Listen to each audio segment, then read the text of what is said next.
আজকে হচ্ছে ৭৮তম স্বাধীনতা দিবস। এই দিবসে প্রথমে আমাদের দেশের স্বাধীনতা সংগ্রামে যারা প্রাণদান করেছেন, জীবন দান করেছেন, শহীদ, তাদের স্মৃতির প্রতি গভীর শ্রদ্ধা নিবেদন করছে।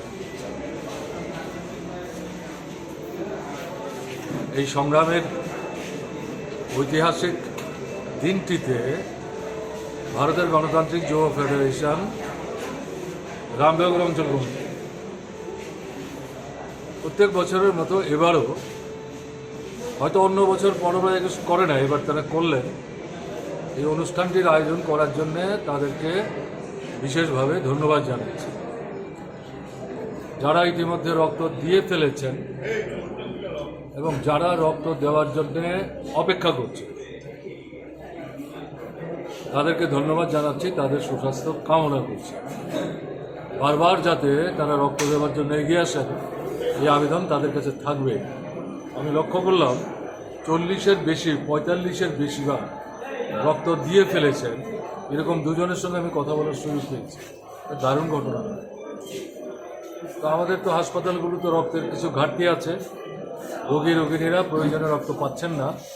সরকারের এটা দেখা উচিত এবং সরকারি উদ্যোগে বিভিন্ন ক্লাবগুলোকে যুক্ত করে সামাজিক সংস্থাকে সাথে নিয়ে সারা রাজ্যব্যাপী এই কর্মসূচিটা কিন্তু সংগঠিত করার ক্ষেত্রে ভূমিকা নিতে হবে সরকারকে। সেই জায়গায় ঘাটতি আছে।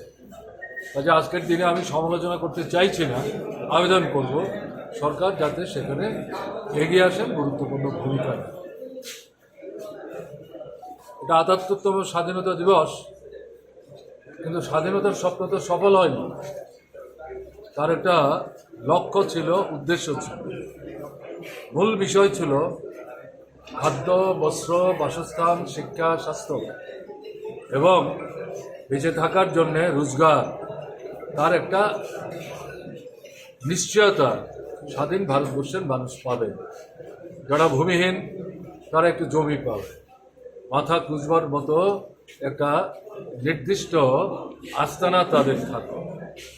অসুস্থ হলে পর রাস্তায় বেঘুরে তারা কাতরাতে ঔষধ এবং চিকিৎসার অভাবে মারা যাবে। এদেরকে সুস্থ করার জন্য সরকার থেকে ভূমিকা নেওয়া। কিন্তু দুর্ভাগ্যের ঘটনা, ৭৭ বছর অতিক্রম করার পরেও এই মূল সমস্যাগুলোর সমাধান হয়নি। এগুলো বাড়ছে, কমছে না। এই পরিস্থিতিতে যে যুব বন্ধুরা আজকের অনুষ্ঠান করছেন, এটা যদিও প্রতীকী, কিন্তু আমাদের রাজ্যের যুবক সারা ভারতবর্ষের যুব শক্তির উদ্দেশ্যে আজকের এই মহতী দিনে আবেদন জানান, স্বাধীনতার অসফল যে স্বপ্ন, এটাকে সফল করবার জন্য, বাস্তবায়িত করবার জন্য তাদেরকে এগিয়ে আসতে হবে। এই সময়ের মধ্যে অভিজ্ঞতা হচ্ছে একটা ছোট্ট অংশ, এখন তাদেরকে বলা হয় কর্পোরেট হাউস, তার সঙ্গে সাম্প্রদায়িক শক্তি দুটো মিলিতভাবে লুণ্ঠনের রাজত্ব কায়েম করেছে। দেশের, রাষ্ট্রের সমস্ত সম্পদের সিংহভাগ তাদের হাতে কেন্দ্রীভূত হচ্ছে। এটার পরিবর্তন করতে হবে। পুঁজিবাদের অবসান ছাড়া এটার পরিবর্তন সম্ভব না। কাজেই যুব আন্দোলন, ছাত্র আন্দোলন শুধু পরিবর্তন চাই করলে চলবে না। পুঁজিবাদী ব্যবস্থার ধ্বংস সাধনের মধ্য দিয়ে শ্রেণীহীন, শোষণমুক্ত একটা সুস্থ সমাজ ব্যবস্থা গড়ে তোলবার জন্য এগিয়ে আসতে হবে। যুবকদের, ছাত্রদের বিশেষভাবে উদ্যোগী এবং আগ্রহী করে তুলতে হবে এবং তাদেরকে বিপদগামী করার জন্য নানা কায়দায়, বিশেষ করে ধর্মের কথা বলে, বর্ণের কথা বলে, সম্প্রদায়ের কথা বলে বিপদগামী করার চেষ্টা করছে, গণতান্ত্রিক আন্দোলনকে দুর্বল করার চেষ্টা করছে।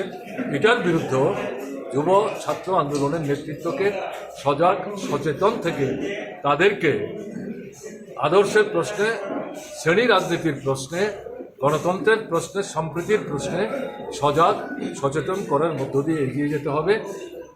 নিজেদের উপর বিশ্বাস হারালে চলবে না। সময় যাচ্ছে, স্বাধীনতা অর্জন করতেই তো 200 বছর লেগেছে।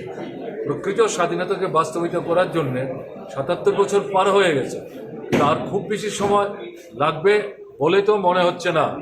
ভাবনা চিন্তার মধ্যে একটা পরিবর্তন আমরা লক্ষ্য করেছি। আমি জানি না আপনারা দেখেছেন কিনা, গতকালকে কলকাতা সহ পশ্চিমবাংলার বিভিন্ন জেলায় নারী জাগরণের একটা দৃষ্টান্ত, ঐতিহাসিক দৃষ্টান্ত তারা স্থাপন করেছে। আমি লক্ষ্য করছিলাম 11টা থেকে 12টা 20 পর্যন্ত, শেষ অবধি আমি দেখিনি।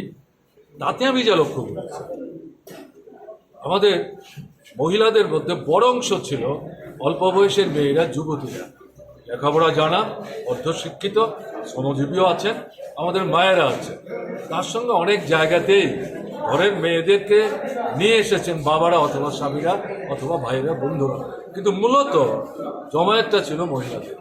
স্বাধীনতার পর মহিলা জাগরণে এরকম ঐতিহাসিক দৃষ্টান্ত